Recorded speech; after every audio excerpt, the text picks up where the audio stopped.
అల్లూరి సీతారామరాజు జిల్లా హుకుంపేట మండలం కేంద్రంలో చుట్టుపక్కల గ్రామాలకు పంచాయతీ కార్యదర్శి సత్యనారాయణ ఆదేశాల మేరకు మోంతా తుఫాన్ కారణంగా ప్రజలంతా అప్రమత్తంగా ఉండాలని హుకుంపేట మండల పీసా ప్రధాన కార్యదర్శి జన్ని వెంకటరమణ మాట్లాడుతూ ప్రజలకు వాగులు, చెరువులు, కాలువలు, పెద్ద గడ్డల వైపు వెళ్లకూడదని, అవసరం నిమిత్తం మాత్రమే బయటకు వెళ్లాలి, లేదంటే వెళ్లకూడదని హెచ్చరించి సూచించడం జరిగింది. ఈ యొక్క కార్యక్రమంలో హుకుంపేట సచివాలయం సిబ్బంది రాజేష్, స్వీపర్స్, గ్రామస్తులు తదితరులు పాల్గొనడం జరిగింది.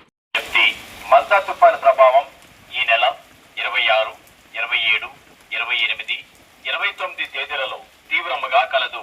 వాతావరణ శాఖ వారి హెచ్చరికల నేపథ్యంలో 28వ తేదీ అర్ధరాత్రి లేదా 29వ తేదీ తెల్లవారుజామున గాని మచిలీపట్నం వద్ద గాని యానం వద్ద గాని తీరం దాటే అవకాశం కలదు. తీరం దాటే సమయంలో గంటకు 70 నుండి 100 కిలోమీటర్ల వేగంతో బలమైన గాలులు వీస్తాయి. కావున గౌరవ జిల్లా కలెక్టర్ గారు మరియు జిల్లా పంచాయతీ అధికారి తీరం దాటే